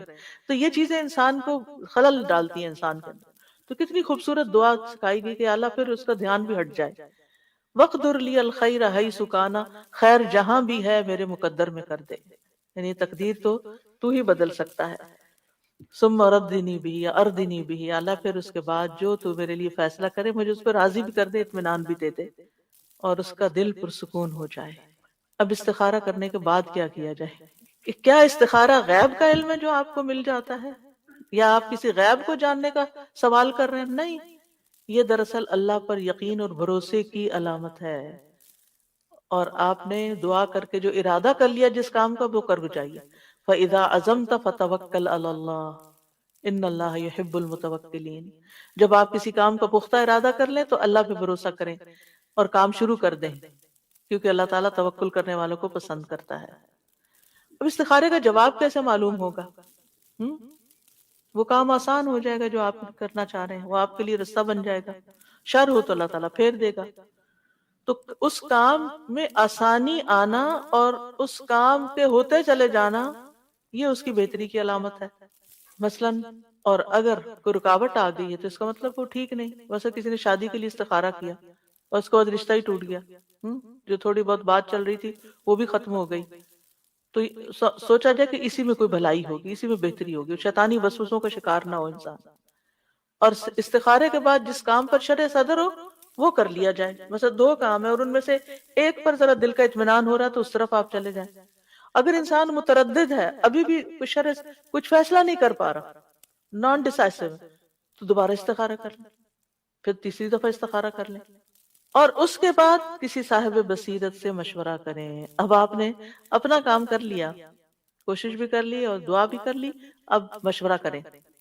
مشورے کے بعد جو چیز آپ کو بہتر لگے پھر وہ کر جائیں. یاد رکھیے استخارے کا تعلق خواب سے نہیں. ایک رات میں انسان 3-4 خوابیں دیکھتا ہے، اس میں سے کس کو آپ کہیں گے استخارے کے جواب ہے؟ تو خوابوں پہ مت جائیں. ٹھیک ہے، مبشرات ہیں، خوشخبریاں ہوتی ہیں. اگر آپ نے استخارہ بھی کیا ہوا تھا اور آپ کو کوئی اچھی سی خواب آ گئی تو آپ اس سے ایک اچھا شگون لے سکتے ہیں کہ انشاءاللہ اچھا ہوگا، اچھی چیز دیکھی ہے. لیکن یہ کوئی حتمی بات نہیں ہے. یعنی بعض لوگ کہتے ہیں ہم نے استخارہ کیا، ہمیں خواب بھی بہت اچھا ہے لیکن نتیجہ اچھا نہیں آیا. یاد رکھیے شرعی احکامات کی بنیاد خوابوں پر نہیں رکھی جاتی. جب بھی استخارہ کریں تو توکل کریں، جب ارادہ کریں تو پیش قدمی کریں. بعض اوقات انسان استخارے کے ساتھ اس کی اپنی خواہش بھی بیچ میں شامل ہو جاتی ہے، جو اس کے دل کی خوشی ہوتی ہے کوئی یا مرضی ہوتی ہے وہ بھی بیچ میں آ جاتی ہے. جی بعد میں جی. تو اس میں یہ ہے کہ یعنی استخارے سے پہلے جس کام کا شرح صدر ہو چکا ہے اور اس میں انسان کی طاقت اور خواہش کا دخل ہے، یعنی خواہش بیچ میں شامل ہے، تو پھر وہ کام نہ کرے کہ اصل میں تو آپ کی خواہش ہے جو کروا رہی ہے. پھر اسی طرح استخارہ کرنے سے پہلے اپنے دل کو خالی کریں، یعنی جو آپ کی کسی چیز کی طرف انکلینیشن ہے اس کو پہلے ہٹائیں. ایک رشتہ ماں باپ بتا رہے ہیں اور ایک آپ نے خود پسند کیا ہوا ہے، تو آپ دونوں کو پہلے دل سے نکالیں، پھر دعا کریں، پھر اس کے بعد فیصلہ کریں مشورے کے بعد. اور پھر اسی طرح یہ ہے کہ کیا استخارہ ایک سے زیادہ بار کیا جا سکتا ہے؟ جی ہاں، ایک سے زیادہ بار بھی کرنا درست ہے. کیا کسی دوسرے کی طرف سے استخارہ کیا جا سکتا ہے؟ یعنی اصل میں تو استخارہ اسی کے لیے ہے جس کو کوئی کام درپیش ہے، لیکن کیونکہ رسول اللہ صلی اللہ علیہ وسلم نے فرمایا جب تم میں سے کوئی آدمی کسی کام کا ارادہ کرے تو 2 رکعت ادا کرے، تو جو کرے ارادہ وہی کرے. ٹھیک ہے. اب جیسے شادی کا معاملہ نا، بچے کی شادی ہے تو بچہ خود بھی لازمن کرے اور آپ بھی کر لے کہ کیا میں بچے کے لیے فیصلہ کر لوں، تو اس صورت میں آپ اس کی طرف سے نہیں کر رہے، آپ اپنے ڈیسیژن کے اعتبار سے کر رہے ہیں کہ میں یہ ڈیسیژن لوں کہ نہیں، اور بچہ اپنی طرف سے کرے کہ کیا یہ رشتہ میرے حق میں بہتر ہے کہ نہیں۔ کیونکہ آپ دیکھیے کہ آپ کے حصے کی نماز کوئی دوسرا نہیں پڑھ سکتا، روزہ کوئی رکھ لے گا، صدقہ کوئی آپ کی طرف سے کر دے گا، حج عمرہ بھی کوئی آپ کی طرف سے کر دے گا، لیکن نماز کوئی آپ کے لیے نہیں پڑھ سکتا۔ اس لیے یہ استخارے کروانے کا سلسلہ ختم کر دیں۔ یہ بہت رواج عام ہو گیا ہے، وہ فلاں بزرگ سے استخارہ کروا لیا، تم میرے لیے کر دو فلانا فلانا کر دو۔ بھئی کوئی آپ کی نماز نہیں پڑھ سکتا، آپ کو خود اپنے لیے نماز پڑھ کے دعا کرنی۔ مثلا یہ تو نہیں ہو سکتا دو لوگ مسجد میں آئے، ایک کہتا ہے میں ذرا بیٹھ رہا ہوں، میں تھک گیا ہوں، تو میری تحیت المسجد تم پڑھ دو۔ یہ کیسے؟ کوئی اور آپ کے لیے کیسے پڑھ سکتا ہے؟ پھر استخارے کے لیے کسی کاہن نجومی کے پاس نہیں جانا چاہیے، کیونکہ جو ایسا کرے گویا اس نے محمد صلی اللہ علیہ وسلم پر نازل ہونے والی شریعت سے کفر کیا۔ اچھا، بعض اوقات ایک اور چیز بھی ہے کہ استخارہ بھی کیا، مشورہ بھی کیا، اور شادی کی، بعد میں طلاق ہو گئی، کاروبار کیا، نقصان ہو گیا، اب ہم سمجھ رہے ہیں ہمارا تو بڑا نقصان ہے، یہ تو استخارہ ہی ٹھیک نہیں نکلا۔ اس طرح کی باتیں کرتے ہیں، استخارہ ٹھیک نہیں، استخارے میں کوئی خرابی نہیں تھی، بات یہ ہے کہ یہ طلاق ہونا ہی تمہارے حق میں بہتر تھا، اور تمہیں اللہ تعالیٰ نے اس رستے سے گزارا، یہ تمہیں کچھ سکھانے کے لیے تھا۔ بعض اوقات انسان کی زندگی سٹیگنٹ ہوتی ہے نا، اس کو ہوش نہیں آتی، سمجھ نہیں آتی، اس کی زندگی میں کوئی ایسا شخص آتا ہے جو اس کو خوب ستاتا ہے، اس کو انسان بنا دیتا ہے، اور پھر وہ چلا جاتا ہے سبق سکھا کے۔ یہ صرف ایک سناریو۔ اسی طرح کوئی کاروبار آپ نے کیا، شروع میں اچھا رہا، اور پھر اس کے بعد آپ کو مسئلہ مسئلہ مسئلہ، آپ کہتے ہیں میں تو استخارہ کیا تھا۔ بھی ہو سکتا ہے اس میں کوئی ایسا ایلیمنٹ شامل ہو گیا ہو کہ اللہ تعالیٰ نہیں چاہتا اس کی وجہ سے آپ کی آخرت خراب ہو، پھر کیا ہوا؟ وہ آپ کے حق میں اچھا ہی ہے، اب آپ کچھ اور دیکھیں گے۔ آپ نے وہ چھوڑا بزنس، آپ نے کوئی اور شروع کیا، اس میں آپ بہت اونچے گئے، اگر آپ اسی کے اندر رہتے تو آپ کو تھوڑی آمدنی ہوتی۔ اسی طرح اگر آپ کسی ٹاکسک ریلیشن میں رہتے تو آپ کی زندگی حرام ہو جاتی۔ اللہ نے اس بندے کو آپ کی زندگی سے نکال کر آپ کے حق میں اچھا کیا، اور آپ میچور ہو گئے، آپ اس سے پہلے کچھ چیزیں نہیں جانتے تھے جو آپ نے اس کے ذریعے سیکھ لی۔ تو استخارے کے بعد بظاہر جو چیز شر نظر آتی ہے وہ بھی شر نہیں ہوتی، اس میں بھی خیر کے پہلو ہوتے ہیں جو اللہ کو پتا ہوتے ہیں، کیونکہ ایک دعا میں آتا ہے وَالْخَيْرُ كُلُّهُ فِي يَدَيْكَ وَالشَّرُّ لَيْسَ إِلَيْكَ، اللہ ساری خیر تیرے ہاتھ میں ہے اور شر کی نسبت تیری طرف نہیں، تو کسی کے لیے برا نہیں کرتا، ٹھیک ہے؟ یعنی بظاہر شر ہے، حقیقت میں خیر ہے، اس کے اندر خیر اور بھلائی ہے۔ اسی طرح بعض اوقات انسان کی زندگی میں استخارے کے بعد بھی کوئی ایسا حادثہ ہو جاتا ہے جو اس کو بہت دکھ دے جاتا ہے، بہت تکلیف دے جاتا ہے، وہ کوئی چیز انسان کو پریشان کر جاتی ہے، وہ آزمائش ہوتی ہے۔ اس میں آپ دیکھیے حدیث میں آتا ہے جب اللہ کے ہاں کسی بندے کا مقام اور مرتبہ اس درجے سے آگے بڑھ جاتا ہے، جب اس کا آگے نہیں بڑھتا، جب جہاں تک اس کا آگے بڑھ جاتا ہے جہاں اس کا عمل نہیں پہنچتا، تو اللہ تعالیٰ اسے جسمانی یا اولاد یا مالی آزمائش میں مبتلا کر دیتا ہے، پھر اس پر وہ صبر کرتا ہے یہاں تک کہ وہ اس درجے تک جا پہنچتا ہے جو اس کے لیے طے ہو چکا ہوتا ہے۔ وہ اس کا مقام بہت اعلیٰ تھا، لیکن وہ جو روزمرہ کے عمل کر رہا تھا نا وہ کافی نہیں تھے وہاں تک جانے کے لیے، اللہ نے آزمائش سے گزار کر وہاں پر اس کو۔ تو شر پر کبھی بھی نظر نہ رکھیں، خیر ہی کی طرف نظر رکھیں کہ تکلیف میں بھی خیر ہے۔ اسی طرح مثلا آپ نے استخارہ کر کے مشورہ کر کے سب کچھ آپ نے شادی کی، لیکن ایسی بیوی یا ایسا شوہر ملا کہ جس کے ساتھ روز ہی کوئی نہ کوئی انبن ہو جاتی ہے، کوئی نہ کوئی تکلیف اس سے پہنچتی ہے، تو نبی صلی اللہ علیہ وسلم نے فرمایا کوئی مومن شخص کسی مومن عورت سے بغض نہ رکھے، یعنی بیوی سے نفرت نہ رکھو، دل میں گرجز نہ رکھو۔ اگر عورت کی ایک عادت ناپسند ہوگی تو کوئی دوسری عادت پسند ہوگی، تو بظاہر اس میں شر ہے لیکن اس میں بھی خیر چھپی ہوئی ہے۔ پھر یہ کہ استخارے کے بعد جو معاملات ہوں ان پر راضی رہنا چاہیے، یہ نہیں اللہ تعالیٰ کو بلیم نہیں کرنا چاہیے کہ میں نے تو اللہ سے مشورہ کر کے یہ کیا تھا اور یہ کیا ہو گیا، یہ الفاظ بھی منہ سے نہیں نکالنے چاہیے۔ اور پھر آپ دیکھیے چیزوں کو ان کے الٹیمیٹ انجام کے مطابق دیکھنا چاہیے، اس لحاظ سے دیکھنا چاہیے، اور الٹیمیٹ انجام کسی بھی چیز کا کہاں ہے؟ دنیا میں۔ وہ چیز آپ کی آخرت کے لیے کیسی ہوئی یہ دیکھنا چاہیے۔ حدیث میں آتا ہے دنیا کی لذت آخرت کی کڑواہٹ ہے، اور دنیا کی تلخی آخرت کی لذت ہے۔ سبحان اللہ، اگر یہ بات یاد رہے تو ہماری زندگی میں جتنی بھی تلخیاں، جتنی بھی کڑواہٹیں، وہ ہمیں کڑواہٹ ہی نہ لگے، کیونکہ وہ ہماری آخرت کی مٹھاس ہے۔ کوئی چیز ہوتی ہے نا انسان کو زندگی میں ہر وقت بادر کیے رکھتی ہے، جو وہ کوئی چیزیں ہوتی ہیں، آپ ان سے انٹریکٹ کریں، مثلا کوئی انسان ہے، آپ ان سے انٹریکٹ کریں تب بھی آپ تکلیف میں، آپ ان سے الگ ہوں تب بھی آپ تکلیف میں۔ مثلا بچے ہی ہوتے ہیں نا بعض اوقات، کہ آپ کے پاس بیٹھتے ہیں تو کوئی ایسی بات کریں گے تو آپ کو تکلیف دے گی، وہ دور جاتے ہیں تو دور رہنے کی وجہ سے آپ کسی حال میں بھی راضی نہیں، اب یہ چیز آپ کو بادر کر رہی ہے، بادر کر رہی ہے، اب آپ سوچتے ہیں کہ یہ میری تو قسمت پھوٹ گئی، کبھی یہ جملہ نہ بھولیں، نہیں، یہ اللہ کا فیصلہ تھا۔ اللہ سبحانہ تعالیٰ نے آپ کو اس امتحان سے گزارا ہے، کیونکہ وہ اس کے بدلے میں آپ کو آخرت میں مٹھاس دینا چاہتا ہے، آخرت میں مٹھاس دینا چاہتا ہے۔ یہ دنیا کی کڑواہٹ میری آخرت کی مٹھاس ہے، اس جملے کو پکا کر لیں اپنے دماغ میں۔ جہاں کہیں تکلیف پیش آئے سوچیں یہ میری آخرت کی مٹھاس ہے، اللہ نے مجھے اس کا بدلہ وہاں دینا ہے، تو آپ کو کوئی بھی چیز بری نہیں لگے گی۔ اور ویسے بھی انما الاعمال بالخواتیم، عمل کا دار و مدار تو خاتمے پر ہے، اینڈ کہاں پر ہوا، نتیجہ کیا نکلا، یعنی آخرت میں اس کا انجام کیا ہوا۔ یہ تو تھا استخارہ۔ مختصراً خیر کے حصول کی کچھ اور دعائیں بھی ہیں، جن میں سب سے پہلے تو یہی ربی انی لما انزلت الی من خیر فقیر، اور اسی طرح اللہم استہدیک لارشد امری واعوذ بک من شر نفسی، اے اللہ میں تجھ سے اپنے معاملات میں رشد و ہدایت کا طلبگار ہوں اور اپنے نفس کے شر سے تیری پناہ میں آتا ہوں۔ تو یہ دعا بھی بہت خوبصورت ہے۔ اسی طرح ہر طرح کی خیر پانے کا سوال، اللہم انی اسألک من الخیر کلہ عاجلہ وآجلہ ما علمت منہ وما لم اعلم، اللہم انی اسألک من خیر ما سألک عبدک ونبیک محمد صلی اللہ علیہ وسلم واعوذ بک من شر ما عاذ منہ عبدک ونبیک، اللہم انی اسألک الجنہ، اللہم انی اسألک الجنة وما قرب الیہا من قول او عمل واسألک ان تجعل کل قضاء تقضیہ لی خیرا، اے اللہ میں تجھ سے ہر خیر کا سوال کرتا ہوں۔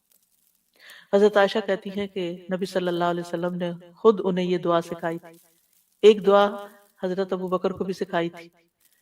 تو ہم اپنے پیاروں کو، حضرت عائشہ نبی صلی اللہ علیہ وسلم کو بہت پیاری تھی، کسی نے پوچھا آپ کو سب سے پیارا انسان کون لگتا ہے تو آپ نے فرمایا عائشہ، اور اس کے بعد کون؟ فرمایا عائشہ کا باپ۔ تو جس سے انسان کو محبت ہو تو اس محبت کا تقاضا ہے کہ اس کو بہترین چیز دے، اور وہ بہترین چیز کیا ہو سکتی ہے؟ جس میں دنیا اور آخرت کی خیر کا سوال ہے، جو یہ دعا آپ نے حضرت عائشہ کو سکھائی۔ تو اپنے بچوں کو بھی یہ دعا سکھانی چاہیے، اپنے پیاروں کو سکھانی چاہیے کہ اے اللہ میں تجھ سے ہر خیر کا سوال کرتا ہوں، ہر خیر کا، خواہ وہ فوری ہو یا تاخیر سے ہو، خواہ میں اسے جانتا ہوں یا میں جانتا نہیں، میں تو خیر مانگ رہا ہوں۔ اے اللہ میں تجھ سے ہر اس خیر کا سوال کرتا ہوں جس کا سوال تجھ سے تیرے بندے اور تیرے نبی محمد صلی اللہ علیہ وسلم نے کیا۔ کیا ان سے زیادہ بھی کوئی جانتا ہے کہ خیر کا سوال کس چیز کا ہے، یعنی خیر کیا ہو سکتی؟ انہوں نے ہر خیر کا سوال کیا۔ اور ہر اس شر سے تیری پناہ میں آتا ہوں جس سے تیرے بندے اور تیرے نبی نے پناہ مانگی ہو۔ اے اللہ میں تجھ سے جنت اور اس کے قریب کر دینے والے ہر قول اور عمل کا سوال کرتا ہوں، اور جہنم اور اس کے قریب کرنے والے ہر قول اور عمل سے تیری پناہ مانگتا ہوں، اور میں تجھ سے سوال کرتا ہوں کہ تو میرے لیے جو فیصلہ بھی کرے وہ خیر کا فیصلہ فرما، یعنی میری زندگی میں جو بھی فیصلے ہوں، جو بھی میری تقدیر کے فیصلے ہوں، تیرے ہاتھ میں، تو ان میں خیر جاری کر دے۔ پھر اسی طرح صبح شام کی دعاؤں میں سے جو دعا ہے، جیسے شام کی دعا ہے امسینا و امس الملک للہ والحمد للہ لا الہ الا اللہ وحدہ لا شریک لہ لہ الملک و لہ الحمد وہو علی کل شیء قدیر رب اسألک خیر ما فی ہذہ اللیلۃ و خیر ما بعدہا۔ اور صبح کے وقت آپ کیا پڑھتے ہیں؟ اسألک خیر ما فی ھذا اليوم و خیر ما بعدہ، اور شام میں واعوذ بک من شر ما فی ھذہ اللیلۃ و شر ما بعدہا، اللہ اس رات کے شر اور جو اس کے بعد ہے اس سارے شر سے بچا لے۔ اور اسی طرح دن کے لیے بھی، دن کے شر اور دن کے بعد جو آ رہے اس کے شر سے بھی بچا۔ یہ جو بندہ صبح شام یہ دعائیں پڑھتا رہے انشاءاللہ ہر شر سے بچا لیا جائے گا اور خیر نصیب ہوگی۔ اور ہوا چلنے پر خیر کا سوال کرنا، یعنی آندھی کو تیز ہوائیں چلتی ہیں اکثر، اس کو برا بھلا کہنے کی بجائے آج موسم بہت خراب ہے، یہ بھی برا بھلا کہنا ہوتا ہے، خراب ہے۔ ہم؟ تو یہ اس کی بجائے دعا کریں، اللہم انی اسألک خیرہا وخیر ما فیہا وخیر ما ارسلت بھی واعوذ بک من شرہا وشر ما فیہا وشر ما ارسلت بھی۔ اے اللہ میں تجھ سے اس ہوا کی بھلائی مانگتا ہوں اور جو کچھ اس میں ہے اس کی بھلائی، اور جو اس کے ذریعے بھیجا گیا ہے اس کی بھی بہتری مانگتا ہوں، اور اس کے شر اور جو کچھ اس میں ہے، اور اس کے شر اور جو جس کے ساتھ یہ بھیجا گیا اس سے بھی میں پناہ مانگتا ہوں، جو کچھ اس میں ہے اور اس کا شر اور جو اس کے ساتھ بھیجا گیا سب کے شر سے۔ ہے تو ہوا کے بارے میں دعا، لیکن آپ اگر اپنے گھر کا کوئی اپلائنسز بھی خریدتے ہیں نا، تو آپ کے دل میں اگر یہ پریشانی آتی، میں نے کچن میں دعا لگا کے یہ کارڈ چھپائے گئے تھے ایک دفعہ ہوا کے لیے، تو لگا سامنے رکھو، جس چیز کا بھی مجھے آتا ہے نا کہ پتہ نہیں اس میں خیر ہے کہ شر ہے، تو میں یہ دعا پڑھ لیتی ہوں کہ اے اللہ میں اس چیز کے خیر کا سوال کرتی ہوں، اور جو اس کے اندر خیر ہے اس کا سوال کرتی ہوں، اور جس خیر کے ساتھ یہ بھیجی گئی اس کا سوال کرتی ہوں، اور اسی طرح شر سے بچنے کے لیے دعا۔ تو اتنی ٹھنڈک پڑ جاتی ہے، دل کو پریشانی ختم ہو جاتی ہے کہ جو اس کے اللہ نے اس میں جو خیر رکھی ہے اللہ دے دے گا، اور جو شر ہے اللہ اس سے بچا لے گا۔ اور اسی طرح سواری یا بیوی کے خیر کا سوال بھی سکھایا گیا ہے، اللہم انی اسألک من خیرہا وخیر ما جبلت علی واعوذ بک من شرہا وشر ما جبلت علی۔ اے اللہ میں تجھ سے اس کی خیر مانگتا ہوں اور اس کی پیدائشی عادتوں کی بھلائی چاہتا ہوں۔ کچھ پیکج ہوتے ہیں نا جو انسان کے ساتھ ہی ہوتے ہیں، عورت ہو مرد، دونوں کے لیے ہو سکتا ہے، کہ وہ ان کی عادتیں ہوتی ہیں، آپ بدل نہیں سکتے ان کو، انہوں نے زندگی گزاری ہوتی ہے ان کے ساتھ، اور آپ خواہ مخواہ ہر وقت ٹینشن کا شکار ہیں، انہوں نے نہیں بدلنا، آپ کو بدلنا، ایکسپٹ کریں کہ یہ ایسے ہی ہیں، تو آپ کی زندگی آسان ہو جائے گی۔ تو اس صورت میں پھر یہ دعا کرنی چاہیے، اور تیری پناہ مانگتا ہوں اور اس کے شر سے اور اس کی پیدائشی عادتوں کے شر سے تیری پناہ مانگتا ہوں۔ اور نبی صلی اللہ علیہ وسلم نے فرمایا جب میں تم میں سے کوئی بیوی حاصل کرے یا خادم لائے گھر میں یا جانور لے کر آئے یا کوئی مطلب جو پھر وہی بات جیسے میں کہہ رہی ہوں کہ اپلائنسز کو لے کر آئے ہیں، تو اب آپ بکریاں تو خریدنے سے رہے، لیکن یہ کہ تو ایسے موقعوں پر یہ دعا پڑھنی چاہیے۔ پھر اسی طرح لباس پہنتے وقت جو دعا ہے، اللہم لک الحمد انت کسوتنیہ اسألک من خیرہ وخیر ما صنع لہ واعوذ بک من شرہ وشر ما صنع لہ۔ اے اللہ سب تعریفیں تیرے لیے، تو نے ہی یہ مجھے پہنایا، میں تجھ سے اس کی خیر اور جس کے لیے یہ کپڑا بنایا گیا اس کی خیر کا سوال کرتا ہوں، اور اس کی برائی اور جس کے لیے یہ بنایا گیا اس کی برائی سے تیری پناہ چاہتا ہوں۔ پھر اسی طرح کھانے کے بعد خیر کی دعا کرنا، اللہم بارک لنا فی وَأَطْعِمْنَا خَيْرًا مِّنْهُ، اللہم بارک لنا فی وَأَطْعِمْنَا خَيْرًا مِّنْهُ، اے اللہ ہمیں اس میں برکت عطا کر اور ہمیں اس سے بہتر کھانا کھلا، اور دوسروں کو خیر کی دعا دیتے رہا کریں، جزاک اللہ خیرا۔ اور اسی طرح شادی کی دعا جو ہے وہ بھی بارک اللہ لک و بارک علیک و جمع بینکما فی خیر، اللہ تمہیں برکت دے اور اس برکت کو تم پہ قائم رکھے اور تم دونوں کو خیر پر جمع رکھے۔ وآخر دعوانا ان الحمد للہ رب العالمین۔